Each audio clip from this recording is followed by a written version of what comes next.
Hi hello friends, இந்த திருப்ப நம்மளுடைய ஸ்டூடெண்ட் அட்மிஷன் பார்ட்டில் எந்த காலேஜ் பார்க்க போகிறோம் அப்படின்னு பார்த்தீங்கன்னா எஸ்ஆர்எம் யூனிவர்சிட்டி தான் பார்க்க போகிறோம். எஸ்ஆர்எம் யூனிவர்சிட்டியில் BTech MTech integration course admission process start பண்ணிட்டாங்க. ஸோ அதை பற்றிய ஒரு கிளியர் வீடியோ தான் இது. ஸோ நம்ம சேனலை நீங்கள் இன்னும் சப்ஸ்கிரைப் பண்ணலாம், சீக்கிரம் சப்ஸ்கிரைப் பண்ணிக்கோங்க. அதே மாதிரி இந்த வீடியோவை ஃபுல்லாக பாருங்கள், எதையும் ஸ்கிப் பண்ணாதீங்க. ஸ்கிப் பண்ணால் உங்களுக்கு டீட்டெயில்ஸ் நிறைய மிஸ் ஆக சான்சஸ் இருக்குது. வாங்க இப்போ நம்ம வீடியோக்குள்ளே போகலாம். எஸ்ஆர்எம் யூனிவர்சிட்டியில் நீங்கள் பிடெக்கோ அல்லது எம்டெக் இன்டகிரேஷன் கோர்சஸோ ஜாயின் பண்ணுறதுக்கு முதல்ல அந்த யூனிவர்சிட்டியோட என்ட்ரன்ஸ் எக்ஸாம் கிளியர் பண்ணால் மட்டும்தான் உங்களால் கவுன்சிலிங் அட்டன் பண்ணி உங்களுக்கு தேவையான கோர்சஸ் எடுக்க முடியும். ஸோ அதுக்கு அவங்க வைக்கக்கூடிய என்ட்ரன்ஸ் நேம் தான் எஸ்ஆர்எம் ஜேஇஇஇ, அதாவது SRM joint engineering entrance exam. So அதுக்கான டீட்டெயில், அதுக்கான ஃபீஸஸ், அதுக்கான டேட்ஸ் என்னென்ன அப்படிங்கிறத தான் நம்ம கிளியராக பார்க்க போகிறோம். எஸ்ஆர்எம் யூனிவர்சிட்டியை பொறுத்தவரை இந்தியாவில் ஏகப்பட்ட பிரான்ச்சஸ் இருக்குது. அதில் தமிழ்நாட்டில் அப்படின்னு பார்த்தீங்கன்னா காட்டாங்குளத்தூர் பிரான்ச்சு, ராமாபுரம் பிரான்ச்சு, அதே மாதிரி உங்களுக்கு வடபழனி பிரான்ச்சு, திருச்சிராப்பள்ளி அப்படிங்க 4 பிரான்ச் அவைலபிளாக இருக்குது. அதில் ஏகப்பட்ட பிடெக் கோர்சஸும் இருக்குது, அதே மாதிரி எம்டெக் இன்டகிரேஷன் கோர்சஸும் அவைலபிளாக இருக்குது. அது என்னென்ன கோர்சஸ் அப்படிங்கிற டீட்டெயில் எல்லாத்தையுமே நான் டிஸ்கிரிப்ஷனில் கொடுத்துருந்தேன். ஏன்னா வீடியோவில் கொடுத்தா லென்த்தியாக போகும். ஸோ அதனால் டிஸ்கிரிப்ஷனில் கொடுத்துறேன். அதை பார்த்துட்டு உங்களுக்கு ஏதாவது டவுட் இருந்தால் கண்டிப்பாக கமெண்ட் பண்ணுங்கள். எஸ்ஆர்எம் ஜேஇஇ என்ட்ரன்ஸ் எக்ஸாமுக்கான அப்ளிகேஷன் ஃபீஸ் அப்படின்னு பார்த்தீங்கன்னா நீங்கள் 1400 rupees பே பண்ணுற மாதிரி இருக்கும். அதுக்கப்புறம் எலிஜிபிலிட்டி அப்படின்னு பார்த்தீங்கன்னா நீங்கள் 10th +2 ஃபார்மெட்டில் நீங்கள் 12th கம்ப்ளீட் பண்ணியிருக்கணும். அதே மாதிரி நீங்கள் இப்போ 12th எழுதிக்கிட்டு இருக்கீங்க அப்படின்னாலும் நீங்கள் அப்ளை பண்ணலாம். அண்ட் நீங்கள் இப்போ பிடெக் கோர்சஸை அவங்க 2ஆக ஸ்ப்ளிட் பண்ணியிருக்காங்க. ஒன்று பிடெக் எல்லாமே சேர்ந்த கோர்சஸாகவும், இன்னொன்று பயோடெக் அப்படின்னும் பிரித்து வச்சுருக்காங்க. பிடெக் கோர்சஸ் அப்படின்னா உங்களுக்கு main maths, physics compulsory and அடிஷ்னலாக இன்னொரு சப்ஜெக்ட் ஆட் பண்ணுவாங்க. அதில் நீங்கள் கெமிஸ்ட்ரி வச்சுருந்தாலும் கெமிஸ்ட்ரி மார்க்ஸ் எடுத்துக்குவாங்க. அப்படி இல்லை அப்படின்னா biotechnology, biology, computer science, information technology, informatics practice, engineering graphics, இந்த மாதிரி உள்ள சப்ஜெக்ட்ஸோட மார்க்ஸும் சேர்த்து வச்சு தான் அவங்க உங்களுடைய மார்க் கட் ஆஃபை அவங்க ரெடி பண்ணுவாங்க. அதே மாதிரி நீங்கள் இப்போ பயோடெக்கு அப்ளை பண்ணுறீங்க அப்படின்னா மெயின் சப்ஜெக்டாக பயாலஜியும் ஃபிசிக்ஸும் வந்துடும்.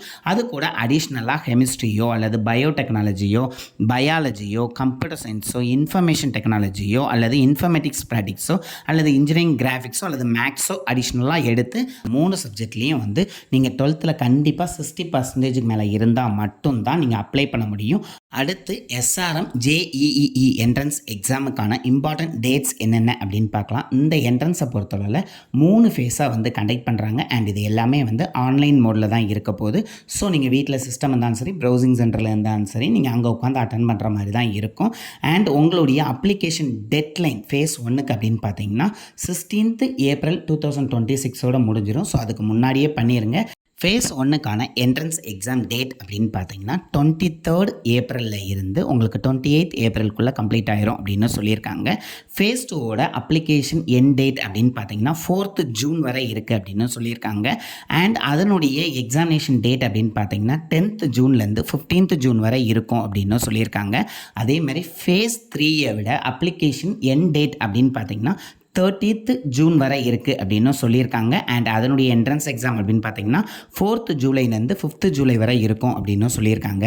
அதுக்கப்புறம் எக்ஸாம் பேட்டர்ன் எப்படி இருக்கும் அப்படின்னு பார்த்தீங்கன்னா டோட்டல் நம்பர் ஆஃப் கொஸ்டின் அப்படின்னு பார்த்தீங்கன்னா 130 கொஸ்டின்ஸ் இருக்கும். அதில் ஃபிசிக்ஸுக்கு மட்டும் 35யும், அதே மாதிரி கெமிஸ்ட்ரிக்கு 35, மேக்ஸ் அல்லது பயாலஜிக்கு 40 கொஸ்டின்ஸும் இருக்கும். அது மட்டும் இல்லாமல் இங்கிலீஷ் அண்ட் ஆப்டிடியூடுக்கு உங்களுக்கு 20 மார்க்ஸ் கொஸ்டின் இருக்கும் அப்படின்னு சொல்லியிருக்காங்க.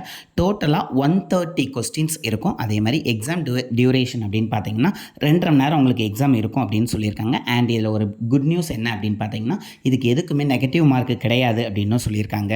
இந்த என்ட்ரன்ஸ் எக்ஸாமுக்கான சிலபஸ் எல்லா டீட்டெயிலுமே நம்மளுடைய டிஸ்கிரிப்ஷனில் கொடுத்துறதான், போய் பார்த்துக்கோங்க. நெக்ஸ்ட் இந்த யூஜி அப்ளிகேஷன் ஃபார்ம் ஃபில்அப் பண்ணுறதுக்கு ஃபஸ்ட்டு நீங்கள் அவங்களுடைய சைட்டில் போய் ரிஜிஸ்டர் பண்ணணும். அதனுடைய லிங்க்கையும் நான் டிஸ்கிரிப்ஷனில் கொடுத்துறேன். ஃபஸ்ட்டு மெயினாக உங்களுடைய நேம் என்ட்ரு பண்ணுற மாதிரி இருக்கும். அதுக்கப்புறம் எல்லாத்துலேயும் அவங்க சொல்லக்கூடிய மெயின் டீட்டெயிலே என்ன அப்படின்னா உங்களுடைய இமெயில் ஐடியை கரெக்டாக கொடுக்கணும். ஏன்னா அவங்க கம்யூனிகேட் பண்ணுறது எல்லாமே உங்களுடைய இமெயில் ஐடி தான் கம்யூனிகேட் பண்ணுவோம் அப்படின்னு சொல்லியிருக்காங்க.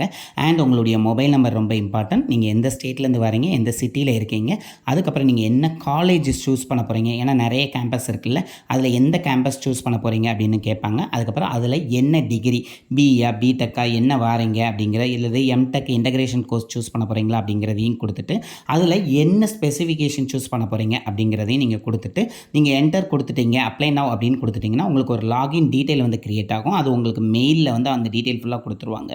அதுக்கப்புறம் உங்களுடைய 12th ரிசல்ட் வந்ததுக்கப்புறம் அந்த மார்க்கை வச்சு நீங்கள் அதில் உங்களுடைய டீட்டெயில் எல்லாமே கொடுத்து ஃபில் பண்ணுற மாதிரி இருக்கும்.